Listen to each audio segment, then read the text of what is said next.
The ship drifted in silence at the edge of known space. It had been there for longer than any civilization could remember. The vessel was massive, stretching nearly 5 kilometers from bow to stern, and its hull shimmered with a metal that no species in the galaxy could identify. Scanners bounced off its surface without returning useful data. Probes sent to examine it simply stopped working the moment they got too close. The ship was a mystery, and mysteries made the powerful species of the galaxy very nervous. The Galactic Council first learned of the vessel when an exploration team stumbled upon it during a routine mapping mission. There were proud creatures with scales the color of polished bronze and eyes that could see into the infrared spectrum. They had conquered 17 star systems and believed themselves to be among the most advanced beings in existence.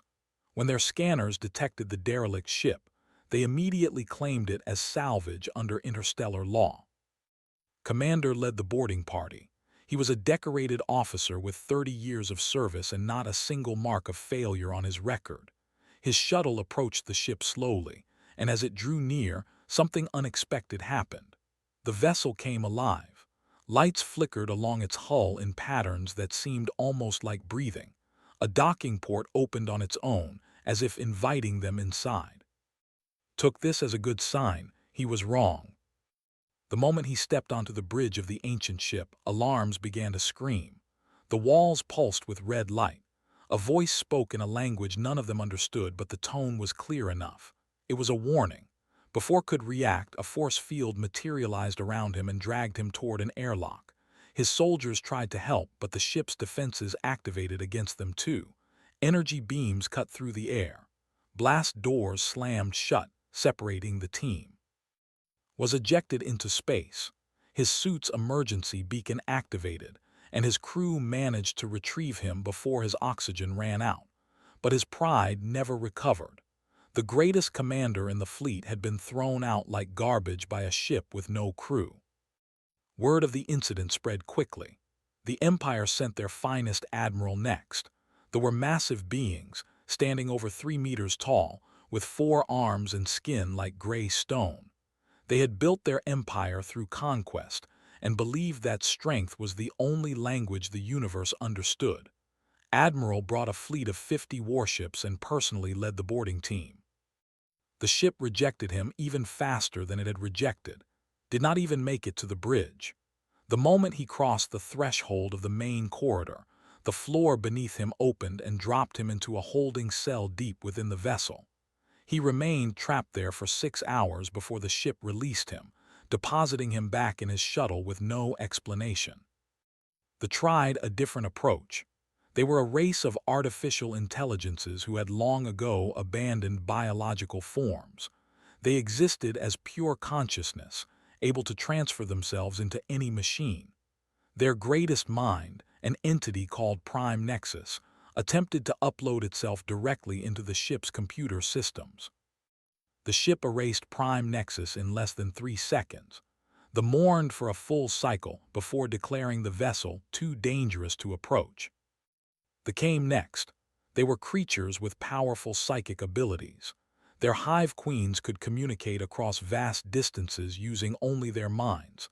They believed that perhaps the ship was not rejecting visitors, but simply could not understand them.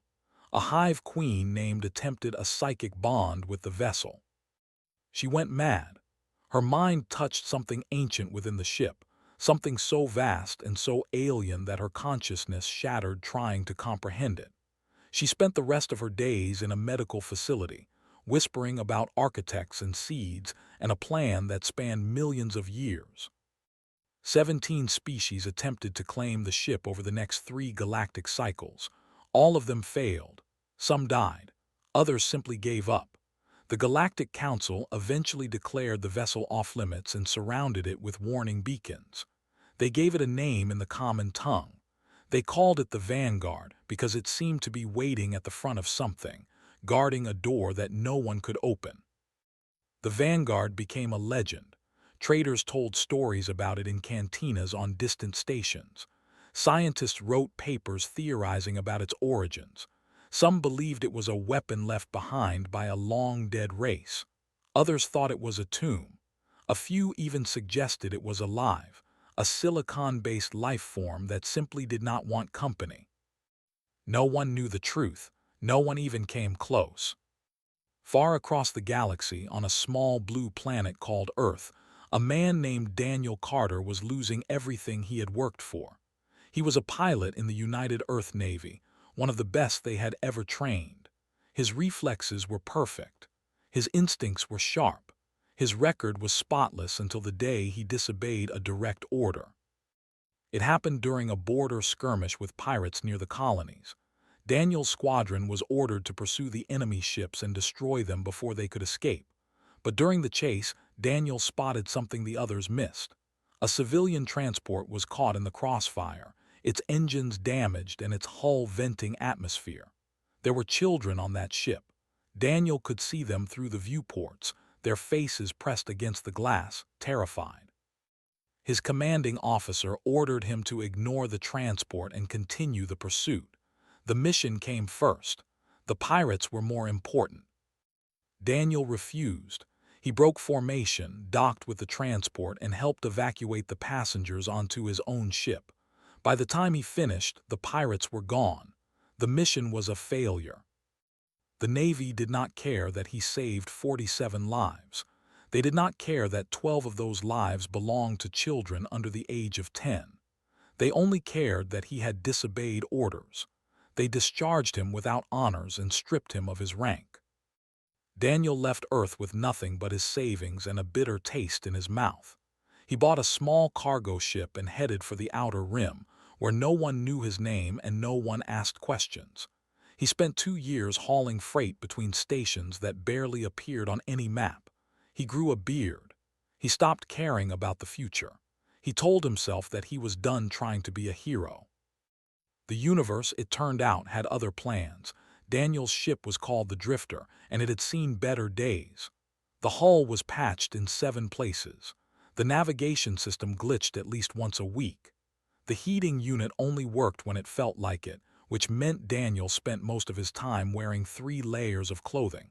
But the ship flew, and that was all that mattered.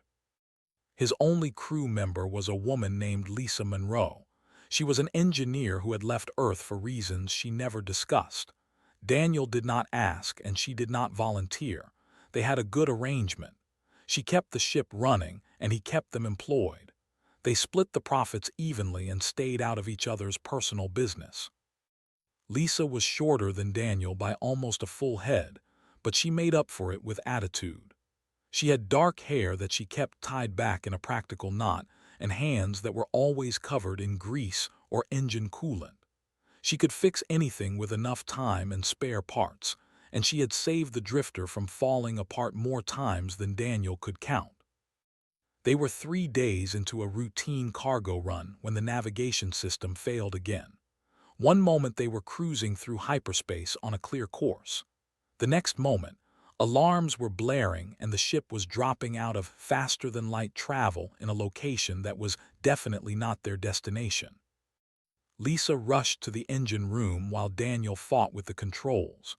The ship shuddered and groaned as it decelerated, and when the viewport finally cleared, Daniel found himself staring at something impossible. The Vanguard hung in space before them, enormous and silent. Its hull caught the light of distant stars and reflected it back in colors Daniel had never seen before. Warning beacons surrounded it, their automated messages playing on repeat. Danger. Do not approach. Quarantine zone by order of the Galactic Council. Daniel had heard the stories. Everyone had. The ship that rejected all who tried to claim it. The vessel that had driven a hive queen mad and erased an artificial god. He knew they should turn around immediately. But their engines were dead. The navigation failure had burned out critical systems, and Lisa was already cursing in the engine room as she assessed the damage. They were stranded, drifting slowly toward the most dangerous ship in the galaxy. Lisa emerged from the engine room with bad news. She needed at least 6 hours to repair the damage, and they did not have 6 hours. Their trajectory would bring them within the Vanguard's defensive perimeter in less than 2. If the ship reacted to them the way it had reacted to everyone else, they would be dead before Lisa could finish her work. Daniel stared at the Vanguard through the viewport. Something about it called to him. He could not explain the feeling. It was like hearing a voice just below the threshold of hearing, a whisper that tugged at the edges of his mind. The ship was waiting for something. He was certain of it. He made a decision that Lisa called insane. He suited up, entered the airlock, and launched himself toward the Vanguard using his suit's maneuvering thrusters.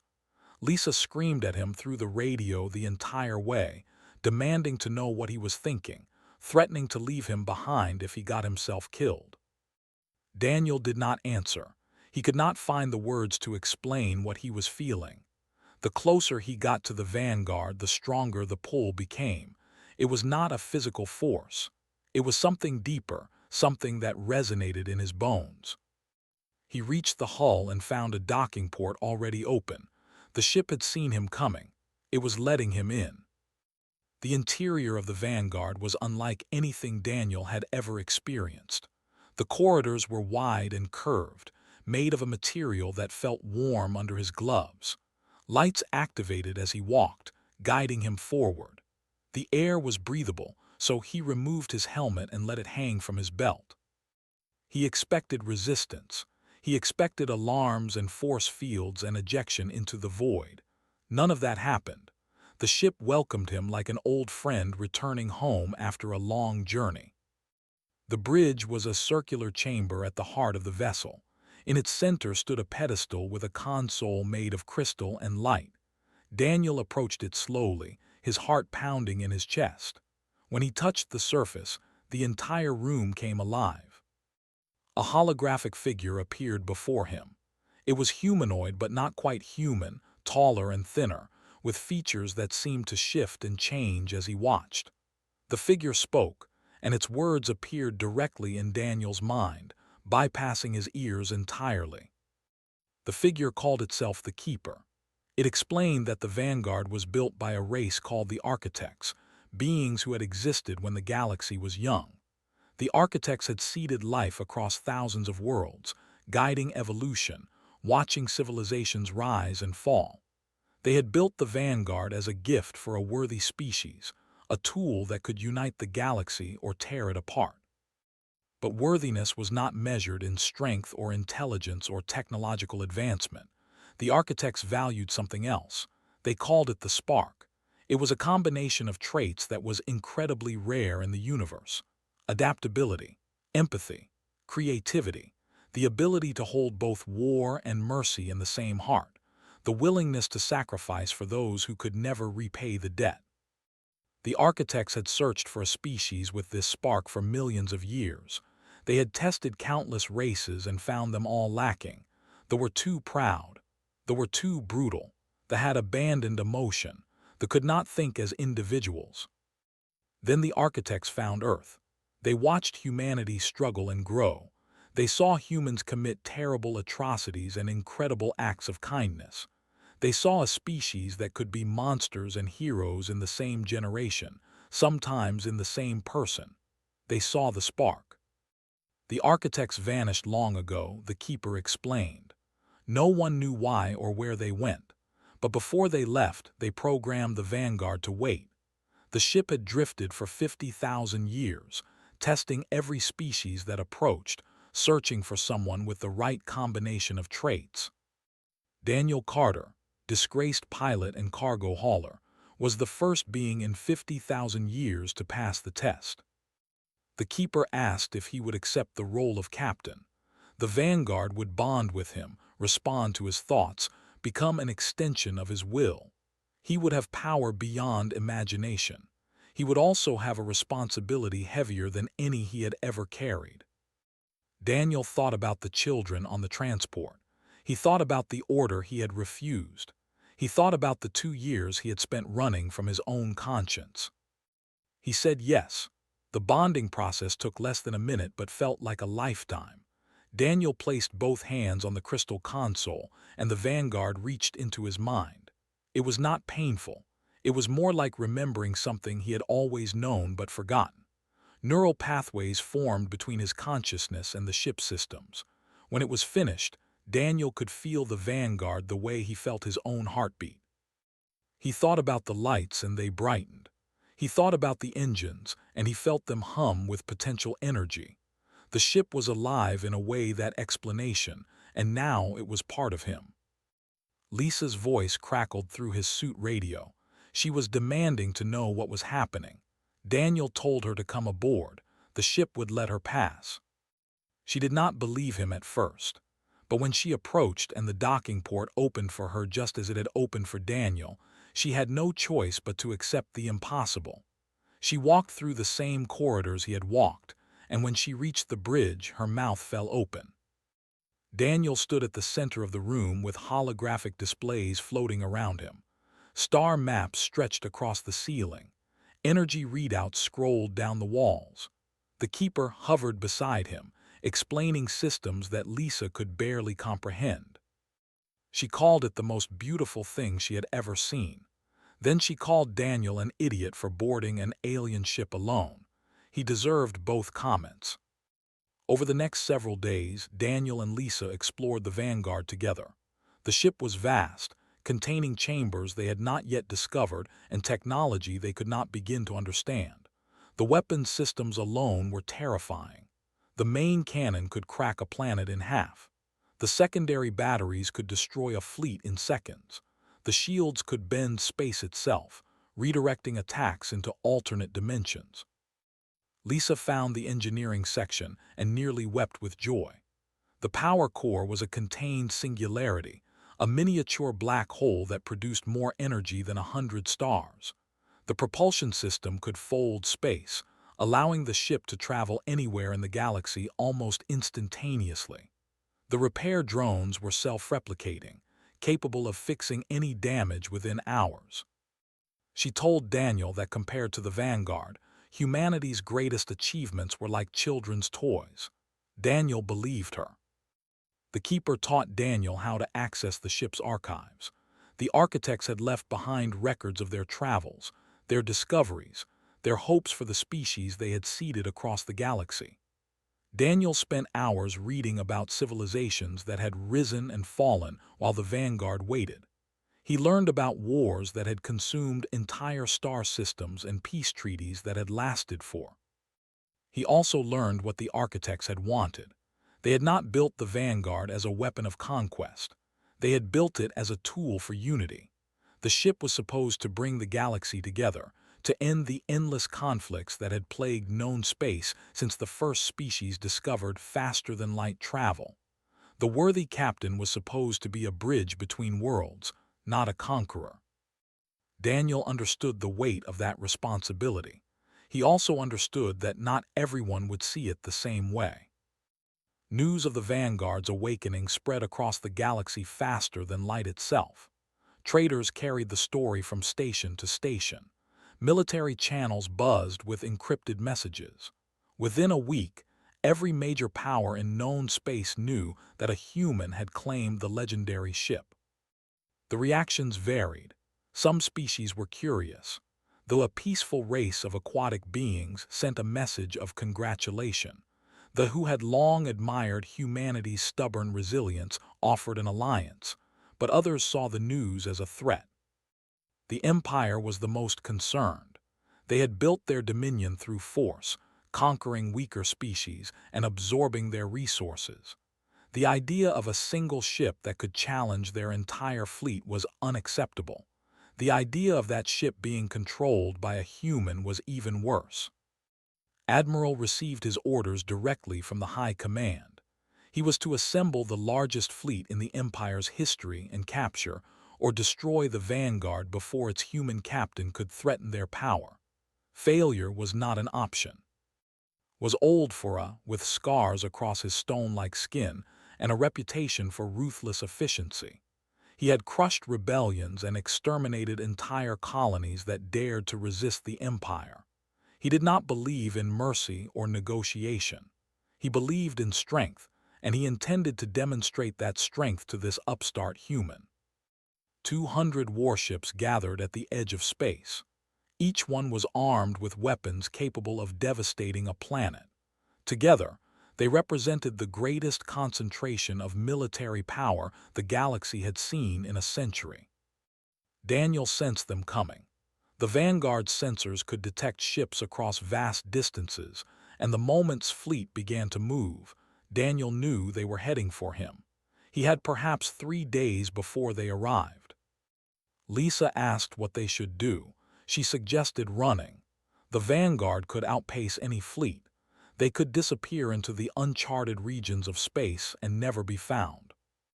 Daniel considered the option. It would be easy, it would be safe, but it would also be wrong.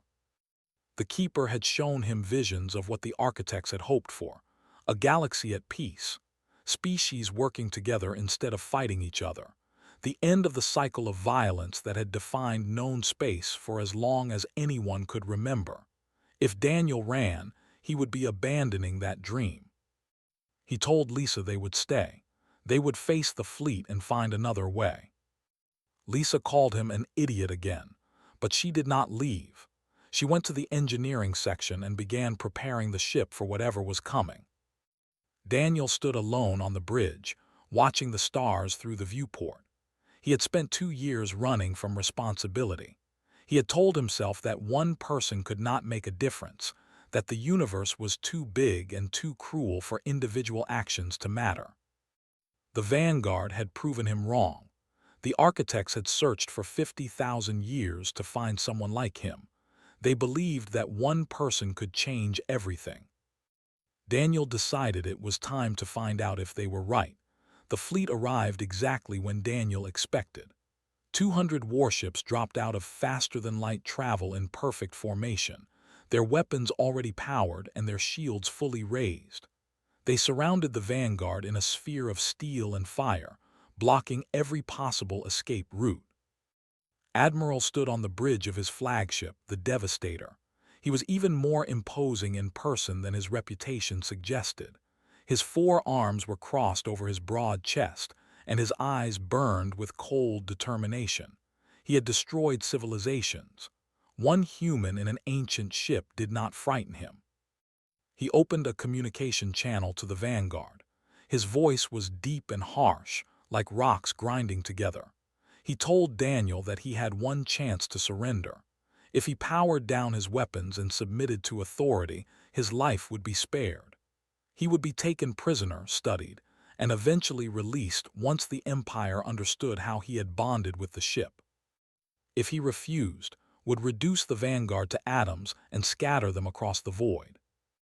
Daniel listened to the ultimatum in silence.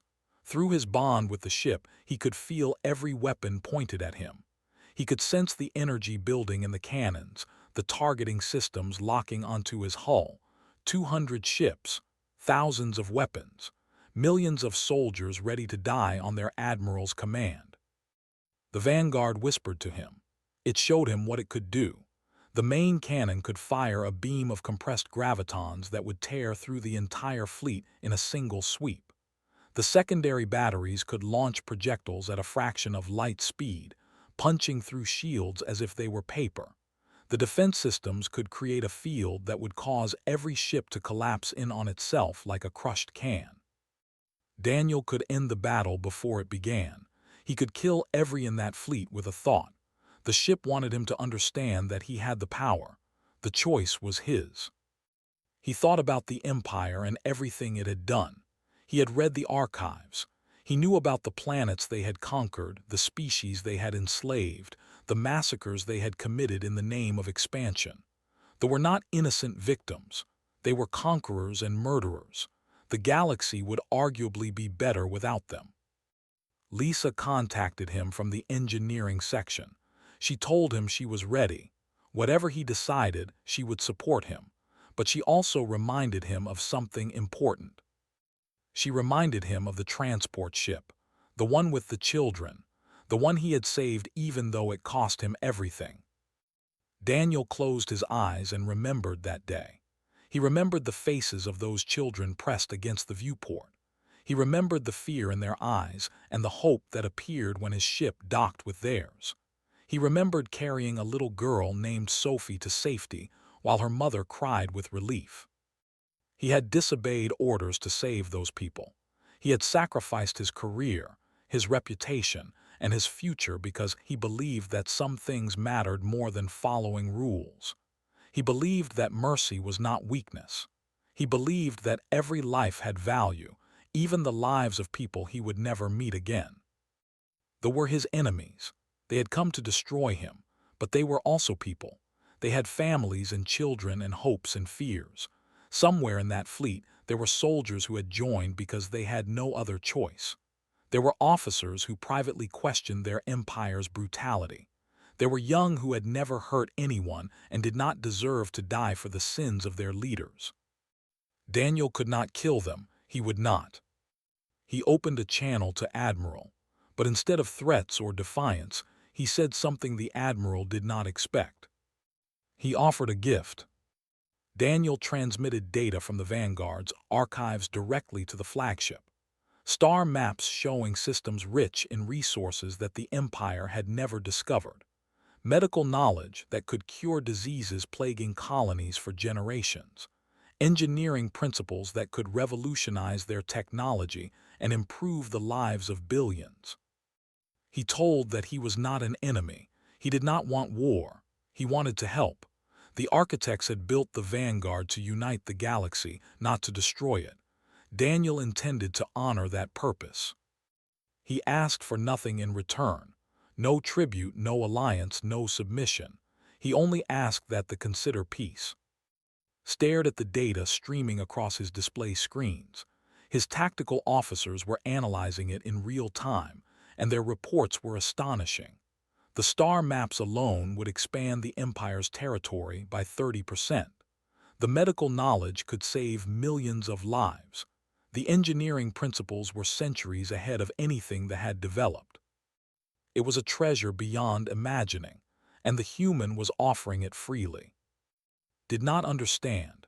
In his entire life, no one had ever given him anything without expecting something in return. Power was taken, not shared. Resources were hoarded, not distributed. The strong dominated the weak. That was the natural order of things.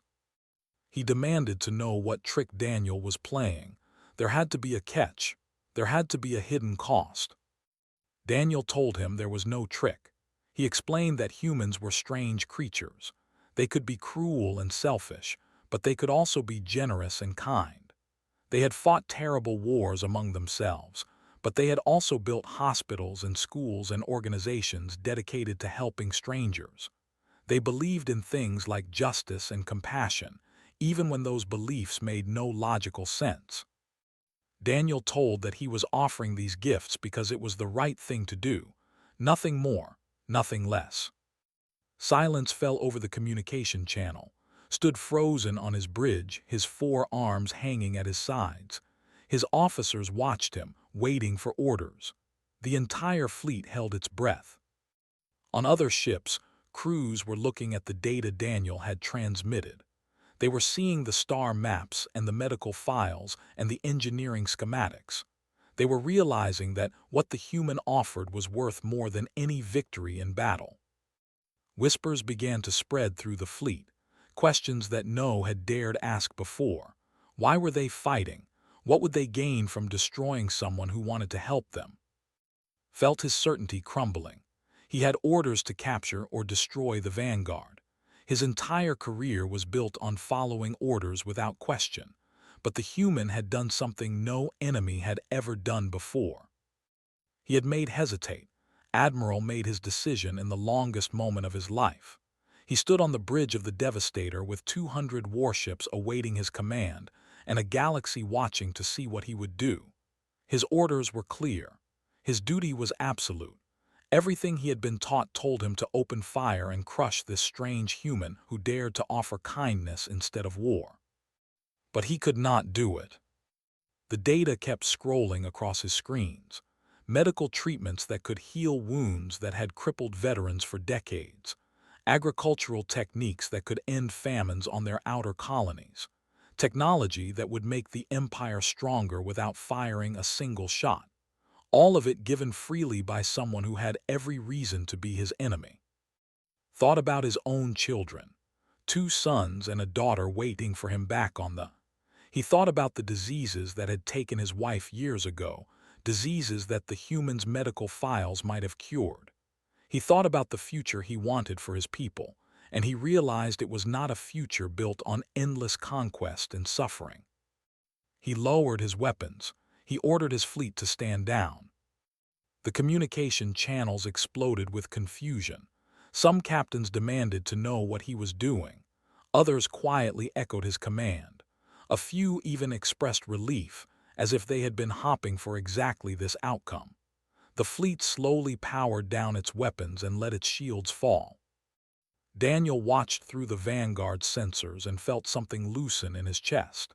He had gambled everything on the belief that even his enemies could choose a different path. For once in his life, the gamble had paid off. Requested permission to come aboard. Daniel granted it. The Admiral's shuttle docked with the Vanguard and walked the same corridors Daniel had walked days before. He was even more massive up close, towering over Daniel by nearly 2 meters. His stone-gray skin was marked with scars from 100 battles. His eyes were ancient and tired and filled with something Daniel recognized. It was doubt, the same doubt Daniel had felt when he disobeyed orders to save those children on the transport. They spoke for hours, asked questions about humanity, about Earth, about the strange philosophy that led someone to offer help to an enemy. Daniel answered as honestly as he could. He explained that humans were not saints.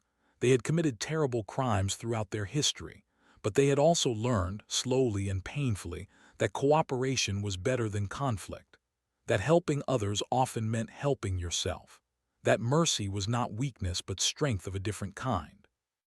Did not fully understand, but he wanted to. For the first time in his long career, he wanted to understand instead of simply conquer. The Admiral returned to his fleet and sent a message to the High Command. He told them what had happened. He sent them the data Daniel had provided. He recommended that the Empire accept the humans' offer and explore the possibility of peace. The High Command was furious. Some members demanded be executed for treason. Others wanted to send another fleet, one led by someone more obedient. But cooler heads eventually prevailed. The data was too valuable to ignore. The opportunity was too important to waste. Word spread across the galaxy like fire across dry grass. The human captain of the Vanguard had faced the Armada and won without firing a single shot. He had turned enemies into potential allies through nothing but generosity and courage. Species who had feared the awakening of the ancient ship began to see it differently. The sent ambassadors, the offered resources, even the proud expressed interest in opening diplomatic channels. For the first time in centuries, the great powers of the galaxy were talking about cooperation instead of conflict. Daniel found himself at the center of something larger than he had ever imagined. Delegations arrived at the Vanguard almost daily, representatives from dozens of species seeking knowledge from the architect's archives. He shared what he could, offering technology and medical advances and star maps to anyone who asked. He refused to play favorites or demand payment. The gifts were for everyone. Lisa became an ambassador in her own right. Her engineering skills made her invaluable for translating the Vanguard's technology into forms that other species could understand and use.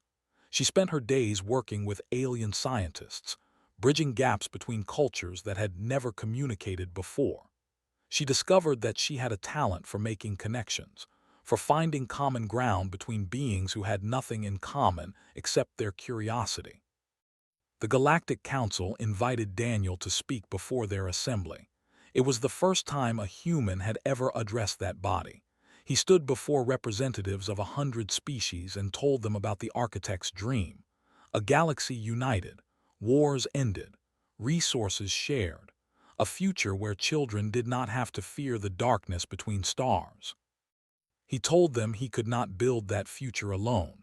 The Vanguard was powerful, but power meant nothing without the will to use it wisely. The change had to come from everyone. Every species had to choose cooperation over conflict. Every individual had to decide that peace was worth fighting for. Not everyone agreed with his vision.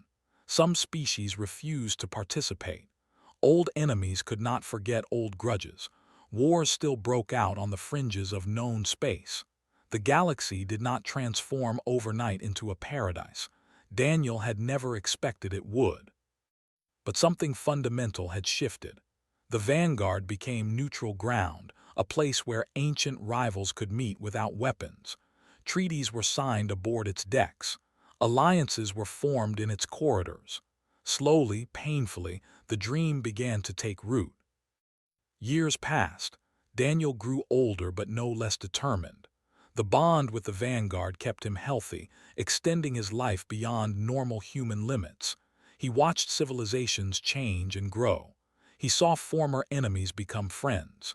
He witnessed the birth of a new era, fragile and imperfect but real. One evening, Lisa found him on the bridge, staring out at the stars. A fleet of ships from a dozen different species hung in space before them, gathered for the first true galactic summit in history. The representatives were already arriving, eager to discuss matters that would have been unthinkable just a few years before. Lisa asked if he ever regretted his choice, if he ever wished he had stayed a cargo hauler on the outer rim, anonymous and unburdened.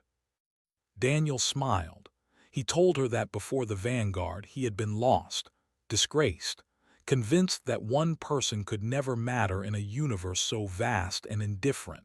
He had given up on himself and on the future. The ship had proven him wrong. The architects had searched for 50,000 years to find someone with the spark. They had believed that one person making one choice could change everything. Daniel had made his choice. He had chosen mercy over destruction, hope over fear, connection over isolation, and the galaxy was different because of it. He told Lisa he did not regret a single moment. Then he turned back to the viewport and watched the ships arrive, each one carrying representatives who had come to build something new. The stars had never looked brighter.